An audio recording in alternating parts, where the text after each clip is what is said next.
Good morning, everyone. A diamond is one of the most valued gems on the planet. You know, we get diamonds and rings and we give them away because of that value. The term diamond is also used to delineate a status level, like in a hotel program or an airline program. I know there's some Diamond Medallion Delta members out there. Now, we know diamonds can be found naturally occurring or human-made. In naturally occurring diamonds is a common misconception that they come from coal, and that's probably because of the fact that in natural diamonds, carbon is an essential element. Carbon is also an essential element in human life. Now, I want you to keep that thought in mind because I'm going to come back to that comment. Now, except for very extremely rare, flawless diamonds, those diamonds have imperfections, and those imperfections and blemishes are internal as well as external. And it's interesting because only someone with a special trained eye can even see these. And we all have imperfections and blemishes that it may be hard to see.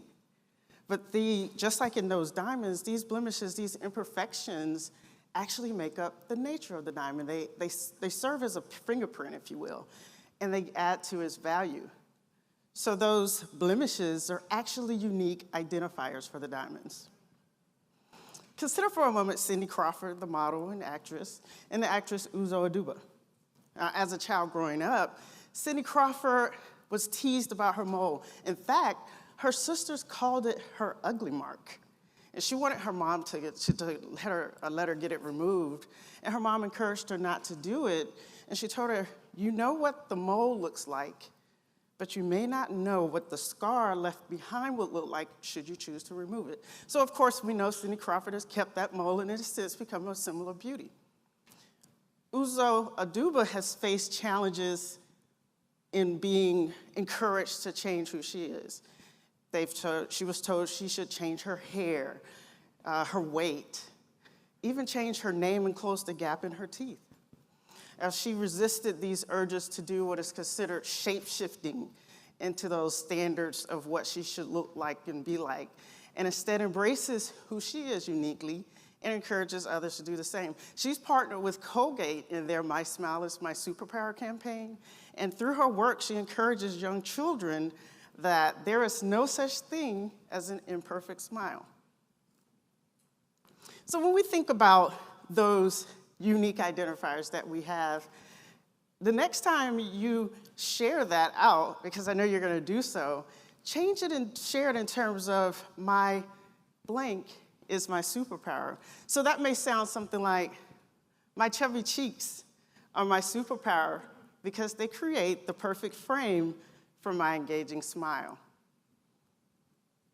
Speaking of chubby cheeks, you may recognize some here in this picture. Now, growing up, I idolized my older sister, and she's pictured there in that black dress. She loved the music group New Edition, so did I. I even snuck her clothes out to wear them to school, she wouldn't know. Unfortunately, she passed away in January 2020 from complications from pneumonia. Before doing so, she lived for years of her life with manic depressive bipolar disorder. Now, I share this because early in my career, I had an opportunity to connect with a training manager. I was visiting her restaurant, and she just wasn't her normal self, neither was the operation. So I pulled her aside and I asked her how she was doing, how she was really doing. And she shared with me that she had spent all of the night before and early into the next morning in the hospital with her daughter, who was experiencing a manic episode because her daughter has manic depressive bipolar disorder. In that moment, I chose to share with her a unique identifier for my family, and we talked about that experience. And she was so emotional that she had never met anyone at work who could understand what it was that she was going through having that. And so that unique identifier, that created an opportunity for the two of us to connect, and we're still connected. So the question is, what are the things that you're hiding? Or what are you only sharing that's easy or conventional to share? What are we not asking for help for? Or what are we not accepting offers of help from others for? When we open up and we share these unique identifiers, it creates space for others to do the same. Now, this is easier said than done. It's something that it comes from something that can be called the comparison week.